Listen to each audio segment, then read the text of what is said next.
Peace, Queen. How you feeling? Can you hear me? Can you see me? Yeah, I can see and hear you pretty good. Can you hear me well? Okay. Yeah, definitely. Thank you so much for coming on the platform. I truly appreciate you. This is definitely an honor. No problem. Thank you for having me on. I know the Wi-Fi was going in and Yeah. out, so I'm hoping it's clear over there. Yeah, I'm in Ghana, so we had a little rainstorm today, but StreamYard use it's not called live recording, but it'll record clearly, So if I get disconnected, you could keep talking and then I'll go back and edit it. Okay. Well, hopefully I won't go out either. Right. We should be good. We should be good.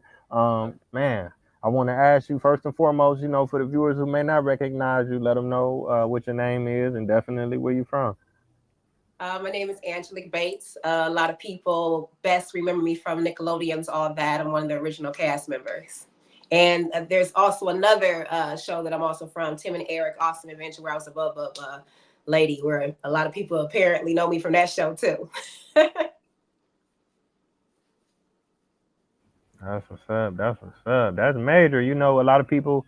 That's one of their favorite shows, one of their childhood memories. So I got to thank you as well because we grew up on that. So you definitely made your mark, and still making your mark. So I appreciate that. Thank you. Thank you for having me on your show. oh, yeah, it's an honor. It's an honor. Now I can ask you, when did you get into acting? Is that something that kind of runs in your family? Is it something you seen on TV that kind of inspired you? My mom put me in when I was 9 months old, so I didn't really have much of a choice. Uh, she was actually a model, a singer. A lot of people don't even know, or well, I've told a couple, but to the main people, they don't know that she actually used to be a Soul Train dancer. And was it Five Heartbeats? There's this meme that they always use, and it's hilarious. They don't even realize that's my mom in the meme that they use. Wow, that's what's up. That's what's up. I mean, just having somebody, that took it to that level before you did, that's truly inspiring, and then for you to do your thing. Um, Now, like you mentioned, all that was my first introduction to you, but did you have any big breaks or major roles before that? I say major no. I worked on other projects. Like I had did a Borax ad when I was, a baby.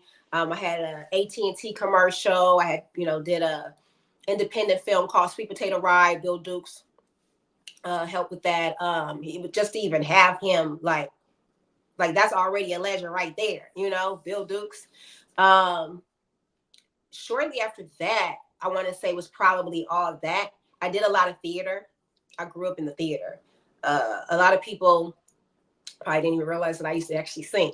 And I kind of wish I had stayed with it, but I wanted to be a rapper. I wanted to be like the Brad and Left Eye. So I kind of, hung up my singing shoes, which I kind of wish I had kept, and wanted to pursue acting and rapping. Okay, that's what's up. I mean, people dream of being able to just do one of those things, but you like you said, you doing music, you doing comedy, you doing acting. Now, do you personally have a preference? I know you said if you could do it over, maybe you might have did it differently, but at that time, was it one thing that you enjoyed more than the other? And even now? Theater. I absolutely love theater. That's always been my love. Because just like when you go out on that stage, it's just yeah, you have the audience, but when you go out on that stage and those lights are up, you don't even really see the audience. It's just like you're in your own world. You're doing your script, but it's like you have the freedom to like take it wherever you want to take it. It's like it's about you. It's about that character. I love it. Whether it's singing, whether it's dancing, whether it's just a monologue, it's just that moment. It's up to you to take that and make that audience, bring that audience in, and make them forget about whatever is going on in the world. I love theater. Okay, that's cool. I kind of look back on life. It'd be certain things where I'm like, oh, I wish I would have learned how to play an instrument. I wish I would have joined the choir. I wish I would have tried acting. By Uh-huh. you doing that as a child, is that something that you would recommend for everybody, or do you kind of got to be born with it, or what's your perspective on doing stuff like that, like theater, being on stage and learning how to read scripts and stuff like that? Well, I definitely, you know what? I would definitely say theater. I would say put your children in theater before I would say putting them on a straight set. I feel like theater is it's a different beast. We all know, what's going on in the media, what they say about, set and, Hollywood. I can't really say I ever ran into any issues in the theater world. I was really young when I started out. I feel like it's like I said, it's a different kind of beast. The rules are a little bit different, and you can get your practice in. You can get a better idea of what the industry is about. Like I said, theater and definitely Hollywood are definitely two different things. But if you can, it's like what they say. It's like if you can make it out of New York, or you can make it in New York, then you can make it anywhere. I feel like that with theater, because it's like if you can make it through theater, you can do Broadway. You're memorizing those lines, and sometimes you have a quick turnaround. Whether you're all day rehearsing, if you're a minor, like obviously they have to abide by the laws, but to be able to knock out those dance routines, and you have like 2, 3, 4 acts, and you're doing it almost every night, or you have like 4 shows a week, and then or you're only doing it every weekend, like that takes time to be able to focus on that and be able to run that through and not mess up. And if you do mess up, be able to improvise and still love it, and then still be able to hit those dances, and then still be able to sing if that's what you do. Be able to play an instrument. Like it takes a lot of dedication, um, motivation, and you just have to be like really, really. You have to be really humble too with that.